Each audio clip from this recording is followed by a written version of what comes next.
ఇప్పుడు మార్కెట్ చాలా మంది డల్‌గా ఉంది అనుకుంటున్నారు. అంటే నేను అనుకుంటా మార్కెట్ డల్‌గా ఉంది. మన మైండ్ సెట్ డల్‌గా ఉందని అనుకుంటా. సో, ఎందుకంటే మార్కెట్ అనేది ఇప్పుడు అప్ అండ్ డౌన్స్ అనేది కామన్ జరుగుతూనే ఉంటది. బట్ అలాంటప్పుడు మనం ఏం చేయాలంటే మన మైండ్ సెట్ అనేది మార్కెట్‌కి అనుగుణంగా మనము దాన్ని స్ట్రాంగ్ చేసుకోవాలి. ఎట్లా అంటే ఇప్పుడు మార్కెట్ డల్‌గా ఉన్నప్పుడు మనం ఏం చేయాలి? మన కస్టమర్ బేస్‌ని పెంచుకోవాలి. వర్కింగ్ అవర్స్‌ని పెంచుకోవాలి. అప్పుడేమైతదంటే మార్కెట్‌తోని సంబంధం లేకుండా మనం క్లాస్ చేయొచ్చు. ఇప్పుడు ఎవరో మార్కెట్ ఎలా ఉందంటే చాలామంది మార్కెట్ డల్‌గా ఉంది. బిజినెస్ అయితే లేదు.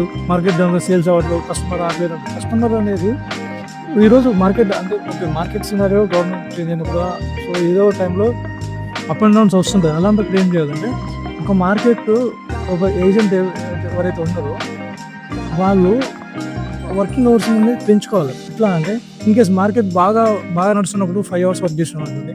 అదే మార్కెట్ కొంచెం తక్కువ ఉన్నప్పుడు 10-15 అవర్స్ కూడా వర్క్ చేయాల్సొస్తది. సో, అలాంటప్పుడు ఏంటంటే మనం ఎక్కువ కస్టమర్‌ని కలుస్తాము. ఎక్కువ మంది కస్టమర్‌ని కలిసినప్పుడు సో, కంపల్సరీ అందులో సైట్ విజిట్స్ అనేవి పెరుగుతా ఉంటాయి. సో, సైట్ విజిట్స్ ఎప్పుడైతే నీకు ఎక్కువ సైట్ విజిట్స్ జరుగుతాయో సేల్స్ కన్వర్ట్ అవ్వడానికి ఛాన్సెస్ ఉంటాయి. సో, ఎవ్రీ డే మన వర్క్ అవర్స్ అనేది పెంచుకోవాలి. సో, ఎవ్రీ వీకెండ్స్‌లో మనము సైట్ విజిట్స్ అనేవి పెట్టుకోవాలి. అలాంటప్పుడు ఈ మార్కెట్ డల్ అనేది మాత్రం మైండ్‌లోకి రాదు. ఇంకోటి ఎప్పుడైతే నువ్వు అలాగే అంటే మీన్స్ వర్క్ అనేది ఎక్కువ చేస్తున్నప్పుడు మార్కెట్ తక్కువ ఉన్నప్పుడు ఎక్కువ వర్క్ చేస్తున్నావనుకో, ఎప్పుడైతే మార్కెట్ పికప్ అవుతదో ఆ టైంలో అందరికంటే ఫస్ట్ సేల్స్ వచ్చేది ఎవరైతే వర్క్ చేసినోళ్ళకి. అంటే ఏదైతే ఎక్కువ వర్క్ చేస్తున్నారో వాళ్ళకే ఫస్ట్ సేల్స్ అనేది ఎక్కువ పడుతుంది. సో, సో, దాన్ని దృష్టిలో పెట్టుకొని మన వర్క్ కాన్స్టెంట్ అనేది ఎక్కువగా కంపల్సరీ ఎవ్రీ డే అనేది ఉండాలి. అలాంటప్పుడే మనకి మార్కెట్ డల్‌గా ఉన్నది అనిపియదు.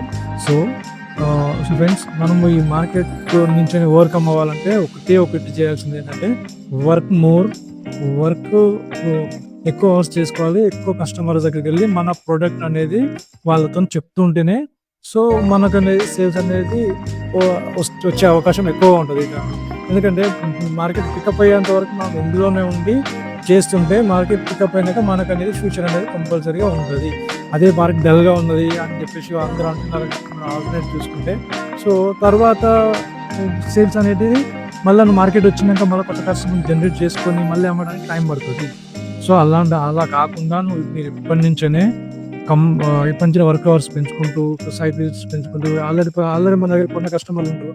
వాళ్ళతోని రెఫరెన్స్‌లు తీసుకుంటూ సో, వాళ్ళకు ఎవరైతే ఇన్వెస్ట్‌మెంట్ చేయాలనుకుంటారో వాళ్ళకు రూపాయి తక్కువకి డల్‌గా అయినప్పుడు కూడా మన కంపెనీతోని మాట్లాడేసి ఏదో రూపాయి అటు ఇటు చేసుకొని టైమింగ్ తీసుకోవడమా లేకపోతే ఇచ్చుకుంటూ మనం గెట్ ఆన్ అవుతే నెక్స్ట్ ఫ్యూచర్ అనేది చాలా బాగుంటది. పికప్ అయినప్పుడు మాత్రము మళ్ళీ కొత్త కస్టమర్‌లను అప్పటికప్పుడు ఎత్తుకోవడానికి టైం పడతది. సో, ఇప్పటి నుంచే మనం ఎక్కువ వర్క్ పైన కాన్సంట్రేషన్ చేసి మన కస్టమర్‌లని ఎప్పుడూ ఇంటరాక్ట్ అవుతూ ఉంటే సో, మార్కెట్ పికప్ అయ్యే టైంకి మనం అయితే 100% ఫస్ట్ సేల్స్‌లో మనమే ఉంటాం.